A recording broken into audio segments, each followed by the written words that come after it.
cette nouvelle vidéo spéciale Halloween. Donc là, on est dans les années 80. J'avais fait une précédente vidéo sur les années 70, donc avec ce même objectif, c'est-à-dire une recommandation de titres de films d'horreur, de fantastique et de frissons, j'ai envie de dire, voilà. Comme je l'avais expliqué dans la précédente vidéo, mon objectif c'est pas trop de vous parler des films que tout le monde va plus ou moins citer, on va dire, donc les Freddy Krueger, les Halloween, les Jason, des trucs comme ça, hein, surtout pour les années 80 en plus. Mais vraiment, j'ai essayé de vous trouver quelques titres qui sont un peu des lorgnières, j'ai envie de dire, et qui méritent vraiment parfois, notamment pour une période comme Halloween, d'être mis en avant. Donc voilà, c'est parti pour une petite sélection de 6 films. Voilà, donc pour cette première recommandation, j'ai pensé à un petit film d'horreur un peu oublié, bon un peu oublié, c'est un peu exagéré, mais disons un film qui n'est pas trop mis en avant de manière récurrente, donc c'est le fameux Messe Noire, Evil Speak de Eric Weston.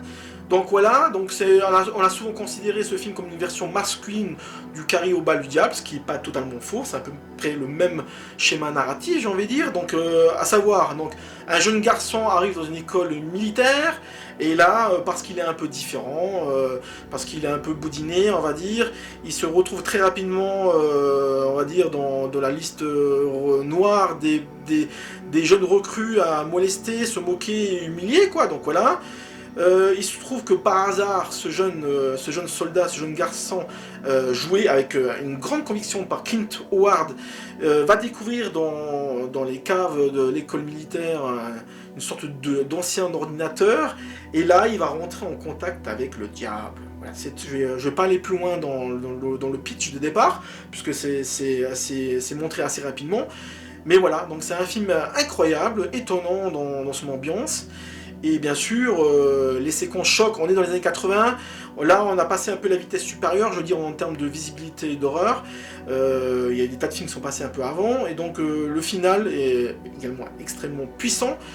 Autre recommandation qui me tient énormément à cœur, parce qu'il fait partie un peu de mes films fétiches, c'est le fameux La Forteresse Noire, The Keep, réalisé par Michael Mann.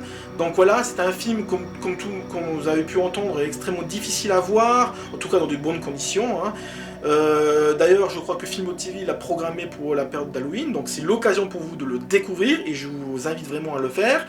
Donc l'histoire est incroyablement originale, hein. C'est une garnison de soldats allemands qui arrivent dans un coin paumé en Roumanie.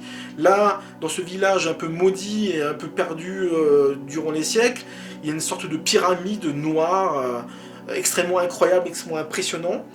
Donc forcément les soldats allemands vont l'investir et bien sûr ils vont commettre l'inéparable, ils vont ouvrir une porte. Voilà, je n'en dis pas plus.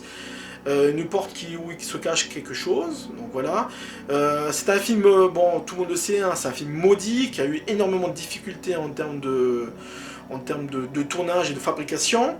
Et pourtant, c'est un film marquant, il y a des images qui vous collent à l'œil, c'était également l'émergence du ciné-clip et de la pub, donc il y a des images incroyablement marquantes, séduisantes, lyriques. En plus, c'est porté par la musique de Tangerine Dream, donc voilà, je ne dis pas plus. Le casting est également extrêmement impressionnant. Il y a Gabriel Byrne, Jürgen Prochnow, Ian McKellen, etc. etc. Voilà, j'arrête là, c'est un grand film. D'ailleurs, il est possible que j'en parlerai pour ma rubrique Critique Vintage. Donc voilà, c'est un des films que je vais sûrement aborder. Et donc, pour cette sélection d'Halloween, il est également parfait. Autre recommandation des années 80, et encore un film choc après Messe Noire et La Forteresse Noire, c'est The Entity, l'emprise, réalisé par Sidney Lumet, avec l'incroyable actrice Barbara Hershey qui nous livre une composition magistrale. D'ailleurs, elle est tellement magistrale qu'elle sera récompensée du prix de la meilleure interprète féminine au Festival d'Avoriaz en 1983. Voilà, alors de quoi parle The Entity, l'emprise? Bon, on va pas rentrer sur le fait de l'aspect véridique ou non du film, parce que ça a été vendu comme ça à l'époque, mais bon, c'est comme pour Amityville, on va garder plutôt l'aspect fiction du film. Donc c'est l'histoire d'une jeune mère de famille qui, un soir, se fait carrément violer par un démon. Voilà, une séquence traumatisante, dès les premières minutes du film, hein. Et donc, malheureusement pour elle, c'est le début d'un calvaire, puisqu'elle va être régulièrement attaquée par cette entité démoniaque. Elle va essayer de trouver une solution, elle va essayer de parler à des scientifiques, des choses comme ça, et bien sûr, elle va récolter que de l'incompréhension ou de l'incompétence face aux personnes avec qui elle va être confrontée. Voilà. Donc c'est une lutte personnelle, intime face à ce démon. Et j'en dis pas plus parce que le film est extrêmement éprouvant, aussi bien émotionnellement que physiquement. Barbara Hershey, je le redis, fait une composition absolument magistrale. Et donc voilà, ce film ne va pas vous laisser indemne, ça c'est clair et net. Et voilà, donc je vous recommande chaudement The Entity, l'emprise de Sidney Lumet. Voilà, autre recommandation pour les années 80, donc là je pouvais également pas passer parce que c'est un film qui a eu une certaine prestance au début des années 80, c'est le fameux Incubus de John Hughes, donc pareil, c'est un film un peu oublié aujourd'hui. J'avais pas mis dans les années 70 la Maison des damnés dans la sélection, donc là je me suis dit c'est l'occasion de présenter ce metteur en scène et également ce que moi je considère comme son meilleur film. Hein. Donc pareil, comme pour The Entity, c'est un film extrêmement dur parce que ça parle également de démons et de viol, donc on a des séquences extrêmement choquantes, extrêmement violentes. Hein. Il y a également quelques séquences gore extrêmement efficaces, hein, donc voilà, donc c'est l'histoire dans une petite communauté canadienne d'un père de famille avec sa fille, et donc il y a une série de meurtres horribles qui se passent dans la commune. Celui-ci va mener l'enquête, et donc il va vite comprendre la vérité sur ce mystérieux assassin, on va dire. Donc je ne dis pas plus, le final a choqué, traumatisé plus d'un cinéphile à l'époque. Ouais, encore aujourd'hui c'est extrêmement efficace, donc je le revois régulièrement le film et ça marche à 100 à l'heure. Donc voilà, Incubus de John Hughes. Voilà, autre recommandation qui me tient à cœur, et là j'ai voulu mettre un peu en avant un metteur en scène qui dans les années 80 avait atteint une certaine aura, j'ai envie de dire, donc c'est Wes Craven. Hein. Dans les années 80, Wes Craven était extrêmement actif, hein. Donc le film le plus célèbre c'est bien entendu Les Griffes de la Nuit, A Nightmare on Elm Street, hein, bien entendu, mais il avait également fait des tas de films d'horreur à côté, plus ou moins sympathiques selon votre sensibilité, donc comme La Ferme de la Terreur, L'Ami Mortel, ou alors pour moi personnellement j'aime beaucoup bien sûr Choker, hein, avec le fameux Horace Pinker, voilà. Mais il y a un film surtout qui sort vraiment du lot pour moi, en dehors de bien sûr de Griffes de la Nuit. Hein. Donc le film de Wes Craven que j'ai choisi, donc c'est plutôt L'Emprise des Ténèbres, un film choc des années 80 qui a également marqué son public à l'époque. Alors le film est à cheval entre différents genres, le film de vaudou, le film de zombie, voilà des choses comme ça, et c'est extrêmement réussi hein, parce que le film, en termes de terreur et de frisson, il en a notre dos. Donc c'est l'histoire d'un scientifique joué par Bill Pullman, hein, qui, on va dire, se fait engager par une boîte pharmaceutique pour aller dans une communauté hein, haïtienne. Et donc il y a, soi-disant, une rumeur comme quoi ils ont la possession d'une sorte de poudre qui peut transformer les hommes en zombies. Voilà, ça part de ce principe-là. Et bien entendu, ça se passe en pleine révolution Makou à l'époque. Donc il y a un mix de films politiques et de films d'horreur, d'ambiance. Et Wes Craven, avec toute son habileté, livre non seulement un film d'horreur efficace, mais peut-être son meilleur film. Donc voilà, L'Emprise des Ténèbres de Wes Craven. Si vous aimez bien ce mélange de films de voodoo et d'horreur, je peux également vous citer rapidement un autre film qui est sorti quasiment à la même année. C'est le fameux Les Envoûtés de John Schlesinger. Pareil, c'est un film extrêmement intéressant, extrêmement fort. Donc voilà, celui-ci peut également être un spécial Halloween années 80 sans aucun problème. Voilà, dernière recommandation, bon là je vais un peu tricher, c'est un peu un tir groupé on va dire. Je vais me concentrer sur un genre extrêmement fécond dans les années 80, c'est bien sûr le slasher. Alors c'était vraiment la décennie du slasher parce qu'il y a eu énormément de films dessus.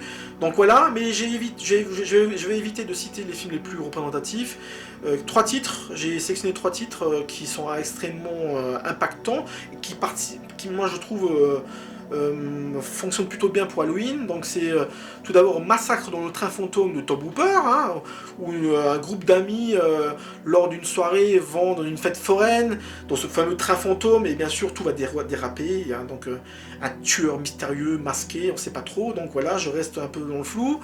L'autre titre marquant, je trouve, c'est le fameux Meurtre à la Saint-Valentin, un film canadien de George Milka, qui avait également été présenté au Festival d'Avoriaz à l'époque, hein, extrêmement gore, extrêmement sanglant, donc il y a plusieurs cuts qui existent, hein, pour ceux qui ne le savent pas. Et donc voilà, pareil, une petite communauté, c'est la veille de la Saint-Valentin, et voilà, une série de meurtres extrêmement sanglants et gore, se fait jour, et donc le mystérieux tueur, je ne vais pas vous le dire, hein, c'est à vous de voir si vous voulez avoir des frissons. Et dernier titre sous cette recommandation un peu slasher, c'est Bloody Birds, donc un slasher un peu post-giallo, j'ai envie de dire, dernière génération. C'est un film italien de Michael Soavi. Ça se passe dans